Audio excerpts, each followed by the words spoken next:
Bonjour, bonjour, j'espère que vous allez bien. On se retrouve aujourd'hui avec les favoris du mois de février. Et oui, le temps passe. Je vais commencer immédiatement avec un favori beauté et je pense que c'est sincèrement une de mes plus belles découvertes depuis des années. Cette toute petite chose. Donc il s'agit du Blur Stick, autrement dit en anglais le stick flouteur de chez Milk Makeup. Les gars, ce truc, mais incroyable. Si vous avez les pores dilatés à certains endroits de votre, de votre faciès et que vous souhaitez les camoufler, les estomper, non mais alors voilà, la solution tient dans ce tout petit tube. Pour vous présenter rapidement le produit, c'est donc un petit stick qui se présente comme ceci avec un petit machin comme ça qu'on tourne. Alors ça a l'air couleur un peu beige comme ça, mais en vrai ça ne c'est pas du tout teinté. Et en fait le principe est très simple, c'est-à-dire qu'aux endroits où tu as les pores un petit peu dilatés, donc moi c'est principalement vraiment, vous voyez sur les ailes du nez, je crois, c'est comme ça qu'on dit. Sur le nez aussi, j'ai les pores qui sont pas mal dilatés et un petit peu voilà là sur le front et sur le menton. Et en fait tout simplement tu passes le petit stick et vraiment littéralement ça efface tes pores. Alors bon, encore une fois, restons dans quelque chose de raisonnable. Tu ne te retrouves pas avec la peau, tu sais, genre vraiment le truc Photoshop où il y a zéro pore. Hein. Si à la base, t'as les pores qui sont assez dilatés, sachant que les pores dilatés, c'est un peu genre, c'est soit t'as les pores dilatés, soit tes pores sont assez resserrés. Bon, alors tu peux jouer dessus avec, voilà, par rapport aux soins et compagnie. Mais si à la base, t'as les pores dilatés, tu te retrouveras jamais, tu sais, avec l'équivalent d'une peau de bébé. Je vous insère une petite vidéo pour que vous puissiez vous rendre compte de la magie, en fait, du truc. Vraiment, ce produit est incroyable. Alors évidemment, si vous n'aimez pas les silicones, les machins, les trucs comme ça, n'achetez pas ce produit parce que vraiment c'est du colmatage quoi. Si tu veux, on passe limite, on quitte le milieu de la beauté et du make-up pour passer dans le milieu de la maçonnerie. Hein. Ça fait plusieurs mois maintenant que j'ai une série en fait dans mes favoris et je ne sais pas pourquoi j'oublie de vous en parler systématiquement. Alors ça va sembler un petit peu daté maintenant parce que elle est sortie, on en a beaucoup parlé il y a de ça quelques mois, fin 2020. J'avais envie de vous parler de la série Le Jeu de la Dame. En anglais, c'est The Queen's Gambit, si je ne m'abuse. C'est une série que Marie m'a recommandée et je pense que sans ça, en fait, je ne l'aurais jamais regardée et mon Dieu. Mais qu'est-ce que j'aurais perdu? Vraiment, je pense qu'il aurait manqué un petit maillon à la chaîne de ma vie. Cette série, très rapidement, c'est l'histoire d'une jeune américaine comment dire, que sa vie, c'est pas la baffe, quoi, si tu veux. Hein. Déjà, elle grandit dans un orphelinat, tout ça. Et dans cet orphelinat, elle va en fait un petit peu se lier d'amitié avec le concierge qui est un passionné d'échecs. Et cet homme va lui apprendre en fait à jouer aux échecs. Et il va s'avérer que la petite... Et est-ce que vous me croyez si je vous dis que j'ai oublié son prénom car ça fait maintenant des mois que j'ai regardé la série? Beth Harmon, voilà, c'est le prénom de la protagoniste principale. Donc il s'avère que la petite Beth, déjà très jeune, est très douée en fait en ce qui concerne les échecs. Et donc c'est une série, alors ça parle beaucoup d'échecs. Hein. Alors c'est vraiment, c'est assez marrant parce que pendant qu'on l'a regardé avec mon mec, on se disait... Est-ce qu'il va se passer un peu d'autres trucs? Est-ce qu'il y a un peu une histoire parallèle à son parcours dans le milieu des échecs? Parce que forcément, elle va commencer à faire des concours d'échecs, etc. Et en fait, c'est une série qui tourne énormément autour des échecs, où je pense que les 2/3, voire les 3/4 des épisodes, ce ne sont que des parties d'échecs, et on pourrait se dire comme ça, putain, chiant à mourir. Mais en fait, pas du tout. C'est une série que j'ai trouvée absolument passionnante. L'actrice qui incarne Beth, en fait, c'est Anna Taylor-Joy. Alors, elle est tellement douée. Moi, de cette série, en fait, ce que j'en retiens, c'est que toute l'intrigue, en fait, toute l'histoire, tout ce qui est passionnant, limite, ça se déroule, tu vois, dans les yeux de cette jeune femme qui découvre les échecs, qui traverse aussi des épreuves de la vie, plus ou moins faciles. On la voit, évidemment, la série, c'est une mini-série, hein, donc il n'y a qu'une saison, elle est sur 10 ou 12 épisodes, et donc on la suit comme ça tout au long de sa vie. C'est vraiment une série, si, comme moi à la base, vous êtes pas forcément, elle ne vous attire pas forcément, moi je vous conseille vraiment de la regarder parce que cette série est vraiment incroyable. On en a beaucoup parlé, mais je trouve totalement à raison. C'est une série aussi qui visuellement est d'une beauté incalculable. Il y a plein de choses, de petits détails, la colorimétrie, les tenues sont magnifiques. Enfin, voilà, c'est une série qui est incroyable et que vraiment je vous recommande chaudement, même si je suis un peu à la bourre. Un petit produit de soin dans mes favoris, le Cica Sleeping Mask. de chez La Neige, qui est ce qu'on appelle communément une crème un masque de nuit. Quand on te dit masque de nuit, en fait, ce n'est rien d'autre qu'une crème visage. Mais mettre que c'est un masque de nuit, ça fait toujours plus sympa, hein, voilà. Marketing, je me moque, mais j'adore ce produit. J'étais déjà une grande fan du, comment il s'appelle, Hydro Sleeping Mask de chez La Neige. La Neige, c'est une marque sud-coréenne que j'aime énormément, qui fait des produits vraiment d'une très très grande qualité. Alors, ce n'est ni bio, ni naturel, ni machin, tout ce que tu veux, voilà, je le précise parce que potentiellement vous allez me poser la question. Donc le Sika Sleeping Mask, c'est vraiment ma petite crème du soir, hyper doudou. Moi, c'est vrai que comme on est en hiver et qu'il commence à faire froid, etc., moi je vous rappelle que j'ai la peau normale à tendance déshydratée, j'ai quand même besoin d'un truc un petit peu enveloppant, qui soit légèrement nourrissant mais pas trop, parce que moi, dès que je pars dans des formules qui sont trop riches, donc on va dire trop formulées pour les peaux sèches, moi vraiment ça ne va plus du tout, hein. J'ai les pores qui se bouchent, j'ai des points noirs et des boutons plein la gueule, bref, c'est un enfer. Et cette crème, vraiment, je la trouve mais parfaite, elle est agréable à appliquer, la sensorialité, voilà, c'est hyper cool, c'est... Oh là là, vraiment, c'est un bonheur, et je me réveille le lendemain matin, tu sais, avec la peau qui est qui est hyper bien hydratée, repulpée. Moi, j'adore, en fait, quand je me réveille le matin et que je sens encore un petit peu de mes soins sur ma peau, et que je me rends compte que tout n'a pas été complètement absorbé ou n'a pas fini genre sur ma thé d'oreiller. J'adore ce produit, il fait vraiment partie de mes indispensables de l'hiver. Si vous cherchez, encore une fois, une crème qui soit vraiment très hydratante, avec un tout petit léger côté nourrissant, et vraiment qui soit bien enveloppante, voilà. Une autre série dans mes favoris, et alors là vous allez vous dire, la meuf est vraiment à la ramasse quand même, c'est-à-dire que, je sais pas, elle est tombée dans une faille spatio-temporelle. J'avais envie de mettre Malcolm dans mes favoris. Vous savez, la série, alors le titre complet c'est Malcolm in the Middle, c'est une série, si vous ne la connaissez pas, alors ça me semblerait quand même un petit peu surprenant, mais c'est une série qui date des années 2000, et c'est une série que moi j'ai déjà vue en intégrale des tas de fois, mais en fait, il y a quelques semaines, on s'est vu qu'en fait, toute la série, toutes les saisons sont dispo sur Amazon Prime, on s'est remis à regarder Malcolm, et alors, mon Dieu, mais qu'est-ce que j'aime cette série. Si vous connaissez pas du tout Malcolm, l'histoire, c'est vraiment, ça se passe dans une famille vraiment de classe moyenne moins américaine, avec donc le père, la mère et les 4 enfants, et Malcolm qui est l'enfant du milieu, d'où le titre Malcolm in the Middle, et qui est en fait un petit, vraiment un surdoué, un génie absolu, mais qui évolue dans une famille... Comment vous décrire cette famille? C'est très particulier, hein. Vraiment, il y a des scènes, c'est hilarant, et en même temps c'est absolument terrifiant, parce que la mère est tout le temps, limite au bout de sa vie, en train de hurler sur ses enfants. Le père est totalement démissionnaire, totalement puéril, tu vois, ne prend quasiment jamais position sur rien, et en même temps est vraiment un excellent père. Et tout, en fait, tous en tant que gamins, quoi, ils vont pas bien, quoi, les gosses, tu vois, je dirais, ils sont vraiment... tu sais, ils sont là... Ah Malcolm, c'est vraiment une série que je trouve très agréable à regarder, parce que premièrement, c'est drôle, mais au-delà de ça, et c'est notamment grâce à Sonia, en fait, qui a recommencé à regarder un petit peu avant moi, et qui, donc, m'en a reparlé. Au-delà de ça, il y a un aspect dans cette série qui est hyper philosophique. Il y a une approche, en fait, comment dire, il y a plein, en fait, il y a plein de lectures possibles de cette série, au-delà du truc un petit peu, tu vois, de la petite sitcom un petit peu fun, un petit peu déjantée, qui part un peu dans tous les sens, etc. C'est une série que je trouve géniale. Alors, il y a des... Parfois, c'est un petit peu daté, voilà, le jeu d'acteur est pas... Nous, on en est encore à la saison 1, là, c'est vrai que je me souviens plus trop pour la suite. Bon, le jeu d'acteur est pas toujours exceptionnel, mais vraiment, c'est une série qui se regarde hyper facilement, qui est très agréable à regarder, qui fait du bien, en fait. Et...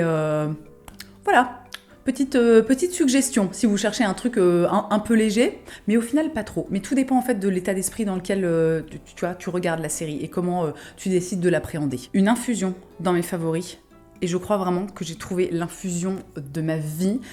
Il s'agit de l'infusion de chez Ocaran, développée en collaboration avec la marque, avec les gens de chez Kodama. Alors je connaissais pas du tout pas du tout cette marque, c'est donc avec le sommelier du thé, Kodama Alchimiste Infuseur, donc j'imagine que c'est des gens qui sont vraiment au top du game, tu vois, de l'infusion et des associations de plantes et des choses comme ça, et nous sommes donc sur une petite infusion au CBD. Alors vous savez, moi, que j'adore le CBD, vraiment, voilà, ça fait je vous en parle maintenant depuis des mois et des mois et des mois, c'est quelque chose que j'ai découvert grâce à Ocaran, et vraiment, je ne les remercierai jamais assez pour ça. Pour en revenir à cette infusion, c'est une infusion qui contient des fleurs de chanvre riches en CBD. Alors, quand même, je rappelle que le CBD, ça n'a rien à voir avec le THC. Le CBD, c'est une molécule donc, qui est naturellement présente dans le cannabis, tout comme le THC et, voilà, et plein d'autres en fait, molécules. Ça n'a aucun effet psychotrope, ce n'est absolument pas addictif, voilà, et encore une fois, c'est légal.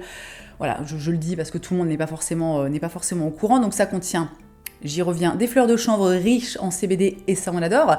Ça contient du caramel au sel de mer. Voilà, et des feuilles de Sechung. Le Sechung, j'imagine que c'est un thé. Il y a aussi de l'arôme naturel de caramel. On trouve des morceaux de pommes, donc du chanvre, du sel de mer, de la fleur de souci et de cartame, du riz soufflé, des noisettes, de la verveine et de la cardamome. Alors là, comme ça, vous vous dites, qu'est-ce que c'est que cette infusion toute pétée? Ça a l'air dégueulasse. Mais en vrai, les gars, et pourtant je ne suis pas du genre à aimer ce type d'infusion qui vont être très gourmandes, très voilà, un petit peu sucrées, un peu riches, rondes comme ça. Cette infusion, c'est un délire absolu. C'est-à-dire qu'en fait, à l'intérieur, il y a littéralement des morceaux, des petits éclats comme ça de caramel au sel de mer qui vont fondre en fait dans l'infusion. Non mais c'est un délire, vraiment. Je vous assure que c'est un truc de fou. Et ça vous donne une infusion qui est ultra réconfortante. Vraiment, c'est un bonheur. C'est comme un petit bonbon, c'est doux, c'est... vraiment, c'est réconfortant, en fait, c'est vraiment le mot. Et au-delà de ça, le fait qu'elle contienne du CBD, alors, ce n'est pas... comment dire ? Ce que je vais raconter, ça me concerne uniquement moi, il n'y a pas forcément d'études, etc. sur le sujet, mais moi, en fait, assez régulièrement, je fais des migraines qui sont liées à mes yeux, c'est les espèces de migraines ophtalmiques, tout ça. Et il y a une semaine, un week-end, parce qu'évidemment, ça m'arrive toujours le week-end, je me tape une migraine, mais un truc de l'enfer, quoi. Les gens qui font des migraines, enfin, je veux dire, toi-même, tu sais, et vraiment, je souffrais. Alors, j'avais pris, des cachets, ça ne passait pas, j'avais mis mes lunettes, j'avais essayé de faire une petite sieste, il n'y a rien qui fonctionnait, enfin, vraiment, j'étais dans la douleur et dans la souffrance la plus absolue. Et d'un coup, je pense au CBD, tu vois, et je me dis, attends, mais peut-être que le CBD, ça peut m'aider. Donc, je vais voir un petit peu sur Google, machin, tu vois, genre Jean-Michel, docteur demain, et je trouve quelques articles qui parlent, en fait, de entre guillemets, l'apaisement des migraines grâce au CBD. Voilà, donc encore une fois, rien, il me semble, de scientifiquement prouvé ou quoi au caisse, mais je me dis, bah écoute, ça ne coûte rien d'essayer, donc on prend quelques gouttes d'antidote, et à côté de ça, je me fais un immense mug de cette infusion qui, je vous le rappelle, contient des feuilles de chanvre et donc du CBD. Et alors, bon, je vais pas vous dire, ça a été miraculeux, laisse tomber, c'est comme si j'avais jamais eu la migraine de ma vie et que j'avais retrouvé l'énergie de quand j'avais 12 ans, absolument pas, mais par contre, ça m'a tellement apaisé ma migraine, c'est-à-dire qu'environ 20 à 30 minutes après avoir pris l'antidote, mes douleurs s'étaient vraiment extrêmement amoindries. Et après, le fait de boire sur tout le reste de la journée l'infusion au CBD, ça m'a vraiment, en fait, j'ai vraiment eu l'impression que ça m'aidait à maintenir le truc sous contrôle. Enfin, le truc, quand je dis le truc, je parle de ma migraine, on avait compris. Tout le lendemain, quand je me suis réveillée, je me suis illico presto fait une infusion au CBD, et écoutez, ça n'a pas été si pire. J'avais encore un petit peu mal à la tête, mais c'était sans commune mesure avec ce que j'avais vécu la veille. Donc voilà, je place ça là. Je sais que les maux de tête, et notamment les migraines, il y a beaucoup de personnes qui sont concernées, donc voilà, encore une fois, il n'y a rien de prouvé scientifiquement, tout ça, ne prenez pas tout ce que je dis pour argent comptant, mais je partage mon expérience car c'est ce que je fais sur ces réseaux finalement. Oh non, elle vient de se renverser dans mon lit. Bon, il y aura 2-3 poils de chat dedans, c'est pas grave. Ça sent tellement bon, mon Dieu. Mon favori suivant, c'est la sortie de mon podcast. Bon, j'ai déjà raconté l'histoire 653 000 fois, mais si vous n'avez pas suivi, en gros, j'avais ce projet de podcast depuis plus de 2 ans. J'avais commencé à y réfléchir, à trouver le nom, à faire le logo, etc. quand j'étais enceinte de mon fils. Donc, je m'étais laissée un peu dépasser par la vie, par tout ça, et c'est vrai que j'avais totalement laissé le projet de côté. Et dans mon avant-dernière vidéo, qui est un échange entre Anne-Marie Gabellica la fondatrice de Evolution et moi-même, voilà, si vous l'avez vu, vous savez qu'il y a eu un petit couac, c'est-à-dire qu'à la base ça devait être une vidéo, mais j'ai perdu les fichiers vidéo. Est-ce qu'on se serrerait pas une bonne pince pour ça? Je pense que si. Et vraiment ce truc, je l'ai hyper mal vécu, vraiment ça m'a pris la tête 8000 parce que c'était d'un non-professionnalisme mais absolu, et au bout de, je sais pas, de 12 ans, tu vois, à faire des vidéos, vraiment à quel moment il t'arrive un truc comme ça, je ne sais pas. Et je me suis dit, Colline, tu sais quoi, transforme le truc en fait, transforme la loose quoi, essaie de faire un truc positif. Et je me suis dit bah écoute, puisque c'est comme ça, je vais lancer mon podcast. Donc à l'heure où vous regardez cette vidéo, il y a donc déjà 2 épisodes qui sont sortis.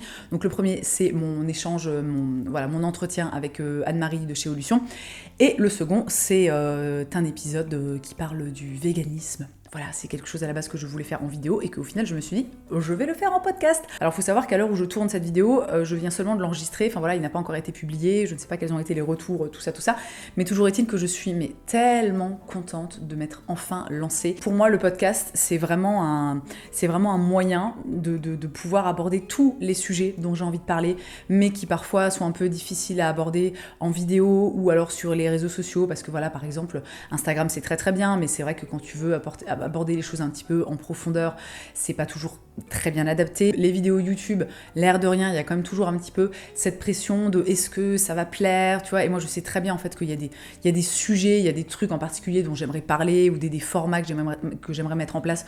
Voilà, si je les poste sur YouTube, franchement, je pense que les 3/4 d'entre vous ne vont rien en avoir à branler. Et ce que je comprends, parce qu'au bout d'un moment, chaque plateforme en fait un petit peu sa spécificité. Donc vraiment, je suis absolument ravie. En plus, ça me challenge un petit peu parce que je découvre un tout nouveau métier. Moi, je sais tourner des vidéos, les monter, je sais prendre des photos, les retoucher, voilà, je sais faire de toutes ces choses-là, mais c'est vrai que par rapport au son, c'est tout un nouvel univers qui s'offre à moi, et je trouve ça vraiment trop bien. Donc si vous avez envie de découvrir mon podcast, et mon Dieu, je me rends compte que je ne vous ai même pas dit comment il s'appelait, mon podcast, donc, qui s'appelle Coco parle trop, hein. Il est dispo sur Apple Podcast, sur Deezer, sur Spotify, sur Podcast Addict, et je sais plus trop quoi d'autre, mais je crois que sur quasiment toutes les plateformes, à peu près. Je vous laisse évidemment des liens dans la barre d'infos.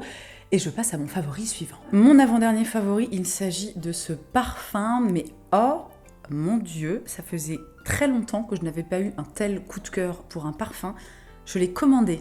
Il y avait une vente privée sur une appli de vente privée que j'aime beaucoup, dont je vous parle souvent sur Instagram, qui s'appelle Choose. Et je vois ces parfums et je me dis ah là là, purée, ça a l'air sympa et tout. Bon, évidemment, en plus, je suis totalement attirée par le packaging que je trouve extrêmement joli, tout ça. Et puis le truc s'appelle Coriander. Et alors moi, j'adore la coriandre, si vous voulez. Donc je me dis ah putain. Et tu sais, je sais pas, j'ai eu un feeling comme ça. Je me suis dit ouh, ça sent le truc qui va être bien. Donc je commande le parfum et alors là, non mais vraiment, mais je suis amoureuse de ce parfum. À chaque fois que j'en mets tous les matins, je suis là je sens si bon.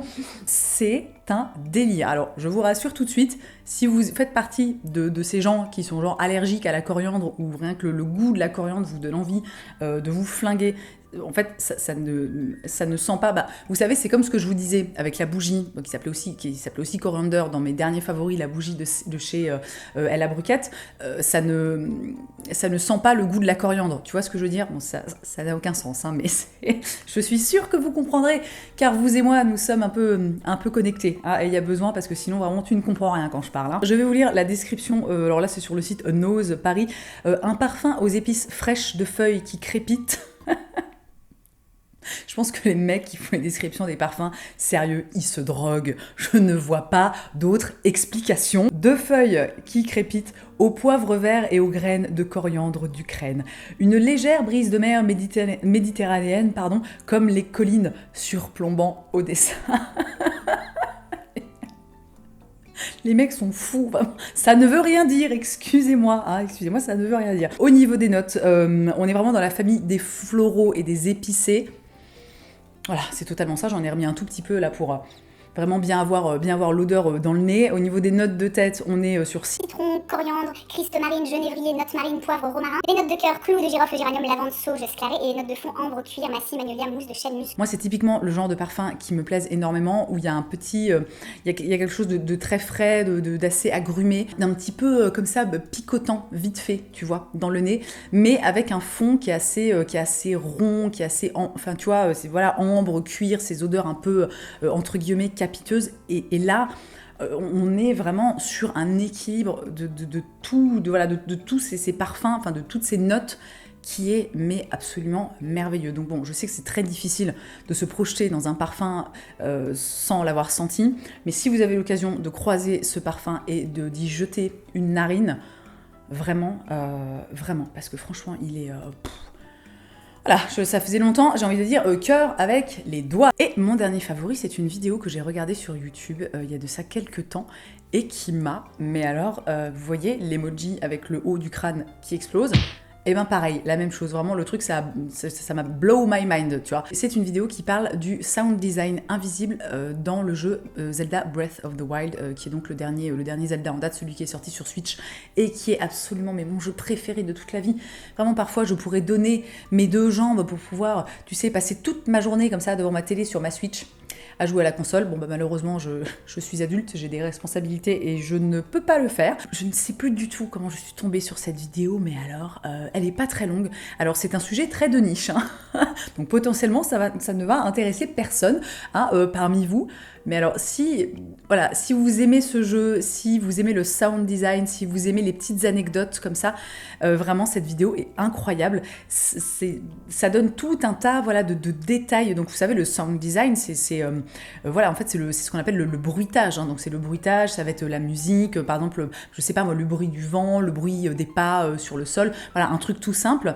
Le sound design, en fait, dans Zelda Breath of the Wild, il va tellement loin que le bruit des pas de Link quand il marche change en fonction des chaussures qu'il porte et du type de sol sur lequel il marche. Déjà rien que ça, tu te dis, les gars sont allés mais ultra supra méga loin. Et il y a plein, en fait, il aborde, je sais plus, 3 ou 4 thèmes différents dans sa vidéo. Et il y a plein de petits détails comme ça dont il parle, en fait, qui met en lumière et qui sont, je trouve, incroyables. J'ai adoré cette vidéo. En plus, elle est super bien réalisée, elle est super agréable à regarder. La voix du mec, pareil, est super agréable à écouter. Franchement, alors encore une fois, c'est très très niche, hein, mais je vous mets la vidéo dans la barre d'infos si vous avez envie de passer un moment agréable. Je vous invite à aller la regarder. Vraiment, c'était trop bien. Non mais j'ai adoré cette vidéo. D'ailleurs, je pense que je vais la regarder à nouveau. J'ai fait le tour de ses favoris, donc on était vraiment dans quelque chose de très très éclectique, hein. Donc j'espère que ça vous aura plu. J'espère que vous aurez passé un agréable moment en ma compagnie, que vous aurez fait de jolies découvertes. Si c'est le cas, n'hésitez pas à me laisser des petits pouces en l'air. N'hésitez pas aussi à vous abonner à ma chaîne YouTube et vous pouvez même... C'est encore moi, la colline du montage. J'ai oublié de conclure ma vidéo. Voilà, je voulais quand même pas vous laisser comme ça, là, je veux dire, c'était vraiment une fin de vidéo extrêmement abrupte. Donc j'espère que cette vidéo vous a plu, j'espère que vous avez passé un bon moment, que vous aurez fait de jolies découvertes. Si c'est le cas, n'hésitez pas à me laisser un petit pouce en l'air, n'hésitez pas aussi à vous abonner à ma chaîne si ce n'est pas déjà fait, et à me suivre sur Instagram, car je suis très active sur Instagram, et vraiment, on parle de plein de choses. Et c'est très chouette, vraiment, suivez-moi sur Instagram. Dans tous les cas, vous connaissez la chanson, merci d'avoir passé ce petit moment avec moi. Je vous souhaite une très belle journée, je vous embrasse et je vous dis à la prochaine.